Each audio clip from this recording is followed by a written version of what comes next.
24 সময়ের সাথে আমরা। মেয়াদ উত্তীর্ণ খাদ্য সামগ্রীতে গ্রাহক প্রতারণা অভিযানে প্রচুর সামগ্রী বাজেয়াপ্ত, দোকান সিল। মানুষের অভিযোগ ছিল অনেক আগে থেকেই, কিন্তু অজ্ঞাত কারণে এই অসাধু ব্যবসায়ীকে কেউ কিছু করে উঠতে পারেনি।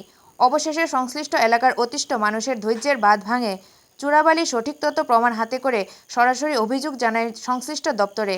স্থানীয় মানুষের সম্মিলিত অভিযোগ হাতে পায়ে ধরে 24 ঘন্টার মধ্যেই অভিযানে নামে তেলিয়ামুড়া মহকুমা প্রশাসনের খাদ্য, পুলিশ ও সাধারণ দপ্তরের দায়িত্বপ্রাপ্ত কর্মকর্তারা। শুক্রবার পরন্তবেলায় প্রশাসনের অভিযানকারী দল সরাসরি হানা দেয় কল্যাণপুর ব্লকের অমরকলোনি গ্রামের অসাধু ব্যবসায়ী বলে কথিত শঙ্করপালের ভ্যারাইটিস সামগ্রীর দোকানে।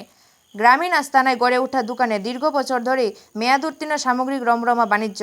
দোকান লাগোয়া এলাকা বিগত কয়েক বছর আগে থেকেই স্থায়ীভাবে শরণার্থী শিবির গড়ে উঠেছে।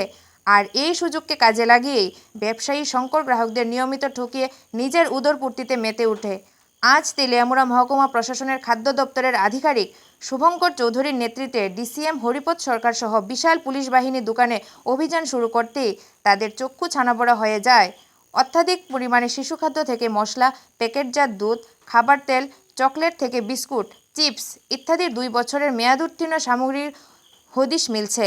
সাথে সাথেই গোটা দোকান গোডাউনে তল্লাশি চালিয়ে প্রচুর পরিমাণে মেয়াদ উত্তীর্ণ মালামাল বাজেয়াপ্ত করে পরবর্তী অসাধু ব্যবসায়ী শঙ্কর পালের দোকানে অনির্দিষ্টকালের জন্য সিল করে দেওয়া হয়। অভিযানকালে খাদ্য আধিকারিক শুভঙ্কর চৌধুরী জানায়, দীর্ঘদিন ধরেই কল্যাণপুর অমরকলোনি এলাকার ব্যবসায়ী শঙ্কর পালের দোকানে মেয়াদ উত্তীর্ণ সামগ্রী অবাধে বিক্রি করার অভিযোগ পাওয়া যায়।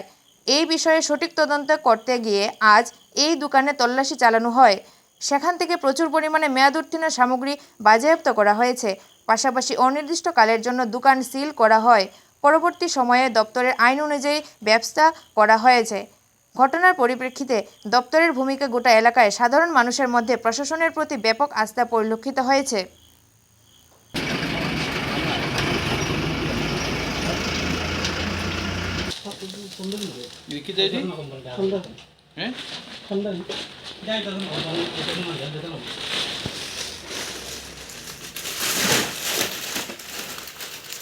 একটা গোপন সূত্রে একটা ইনফরমেশন ছিল যে এই শঙ্কর পালের দোকানে এক্সপায়ার্ড জিনিস বিক্রি হয় এবং তার এখানে এক্সপায়ার্ড মাল মজুত করা থাকে।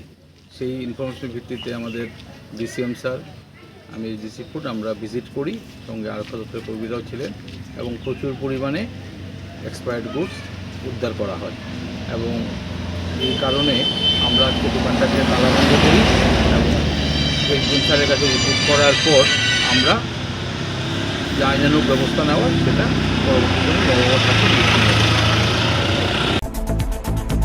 আপনারা দেখছেন খবর 24 সময়ের সাথে আমরা।